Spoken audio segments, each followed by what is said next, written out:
Okay, I'm going to attempt to explain domain and range here for the Algebra 2 class.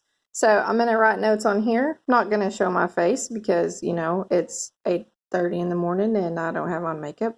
So anyway, so first of all, let's look at domain and range if the function has a radical in it. Okay, so domain and range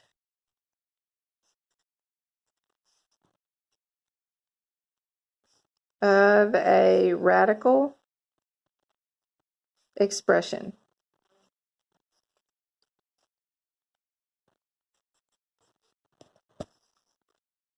Example. For those of you, for those of you with packets, I'm going to use the example out of the packet. They might use a different example on your study island notes or lesson, but it would still apply. Okay, so first of all, for a domain and range, if it has a radical, all right, we know that whatever's underneath the radical, whatever x minus 5 comes out to be, it cannot be negative because you can't have a negative under the radical. It would make it a complex number. Okay, so let's write a note of that.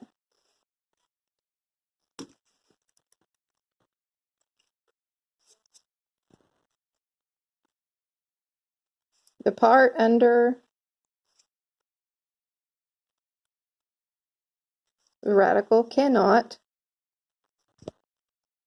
be negative.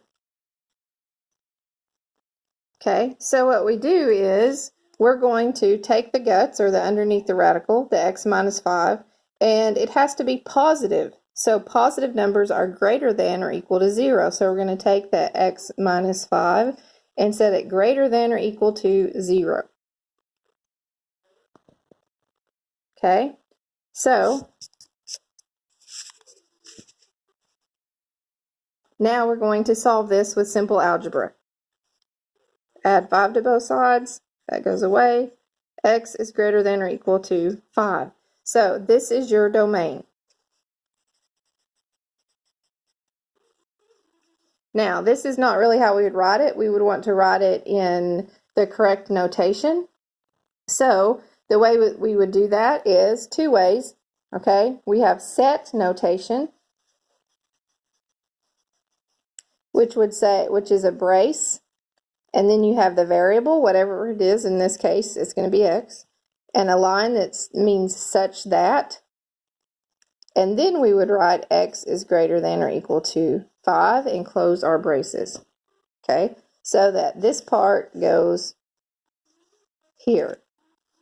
This part stays the same for everything. Okay, when I'm talking about range, range is going to be the y coordinate. So this will be a y such that y is blah, blah, blah. Okay, so this is called set notation. Now,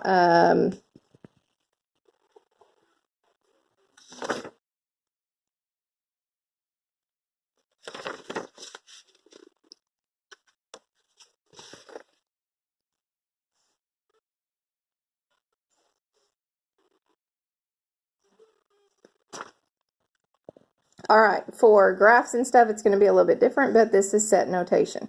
Okay, so the next thing that we're going to look at is, well, let's go ahead and put this in function notation. Okay, so if I wanted to put this in function notation,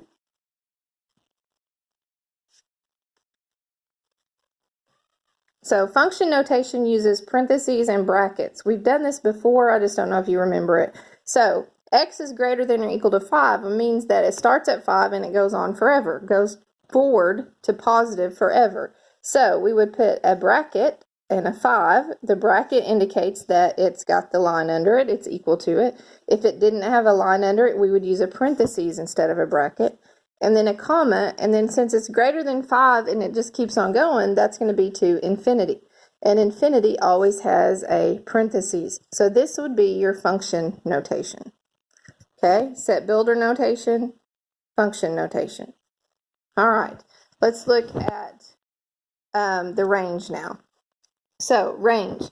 So in order to find range, you're going to use what you found for your domain, x, and you're going to plug that into the original equation, 5, and plug that into the original equation to get your range. Okay, so range, we're going to say take our original equation, and we're going to replace the x with what we found in domain, which was 5. Now, 5 minus 5 is 0. Square root of 0 is just 0. So my range, oh, and it has to be positive also, so actually this should be greater than. Okay, sorry about that. So my range is y is greater than or equal to 0. So for set builder notation, I would do brace a y such that y is greater than or equal to 0. And for,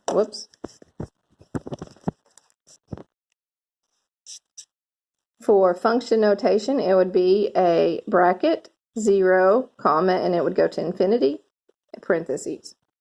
Okay, so that is both notations. So this would be your range, and this would be your domain. All right, the next thing that we're going to do is we're going to look at graphs, finding domain and range from graphs.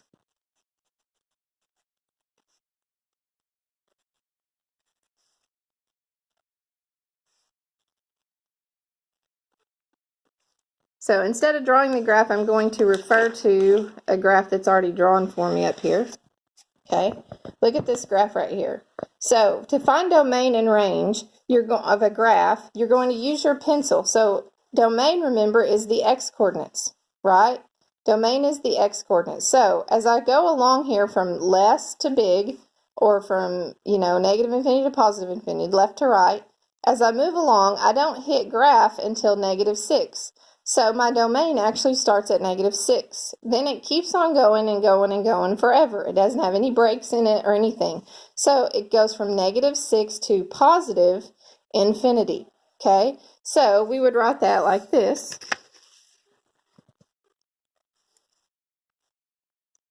So we would say it's going to go from -6. I don't know why I went blurry all of a sudden. There we go. So -6. And then to positive infinity, and infinity would have a parentheses, -6 would have a bracket because it is actually on -6. Now that's going to be my domain. Okay, go back to the graph. So the range go from little to big, or negative infinity to positive infinity, down to up. Okay, so I go across here, there's no graph until here at -3. See? No graph till -3, and then it also goes up forever. I know it goes up a lot slower, okay, but it does keep on going forever. If you went all the way out to 50 or something, you might be up to 8. But anyway, so it keeps on going forever in the positive direction up. All right, so it's going to be from -3, and it'll have a bracket, okay, all the way to positive infinity, which will have a brace. So my range will be from -3 to positive infinity. Okay, so that's my domain and my range. So let's look at another example, that has a break in it. Okay, so let's look at this graph right here. So notice this graph, as I go from left to right, it goes and goes and goes.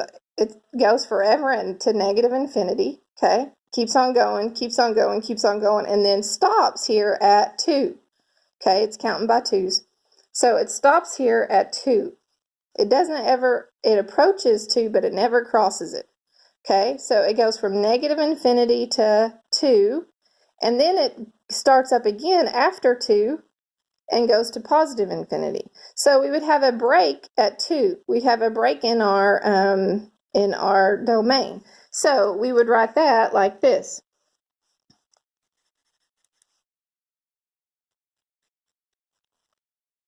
We would go from negative infinity, so negative infinity has the brace, to 2, and it never touches 2, so it's not a bracket, it's a parentheses because it doesn't include 2, and then we'd start back at 2 and go to positive infinity. So this would be our domain. Okay, let's look at that again. It goes from negative infinity to 2. It doesn't include 2, so that's a parentheses. Then it starts at 2 again up here and goes all the way to positive infinity. So I have from negative infinity to 2, 2 to positive infinity. That would be my domain. Okay, now let's look at range. All right, so we go from down to up, so it goes down forever, so it's going to go from negative infinity. And then the same thing, there's a break here at 0. It approaches 0, but it doesn't cross 0, it never touches it. So it goes to 0, and then it starts again here after 0 and goes up forever. So it's going to go from negative infinity to 0, and then 0 to positive infinity. Just like the domain did, only with 2, but this one's going to be with 0. So we would write it the same way. Okay, so we're going to say negative infinity to 0. It doesn't touch 0, so it's a parentheses, and then 0 to positive infinity. All right, that is how you do domain and range from a graph. Okay, so I'm going to look at one more kind of problem, and this is just a polynomial function, or it's just a function. Okay, not really. I mean, it could be a polynomial function, but it's just a function.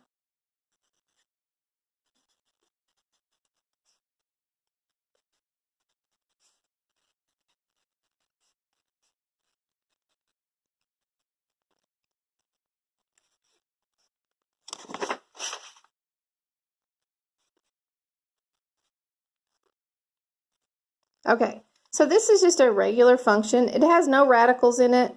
Also, don't forget that a fractional power is a radical. Okay, so if the fractional powers are, if the power is a fraction, then that's a radical. So you'd have to do it like we did the ones with radicals in them.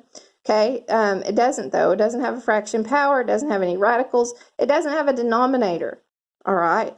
So I'm going to do one in a minute that has a denominator. So this is just a regular function. So this is not going to have any kind of breaks in it or anything. It is just going to be a regular function. So its domain is just going to be all numbers. Okay, so it's going to be, so we would say a parentheses, negative infinity, and then positive infinity. It goes from negative infinity to positive infinity, and it never stops. Okay, so that's its domain. We're not going to worry about range for this one. Okay. All right, the next thing that we're going to look at is domain and range for a rational function. Let me see, do they do the rational functions? Okay, I lied. There's not any rational functions, so we're not going to do that one right now. Okay, so this is how you find domain and range. This should help you guys and get you guys going a little better on that first lesson. Sorry I didn't post it sooner. I love you guys. I miss you. I'm here if you need me. Bye.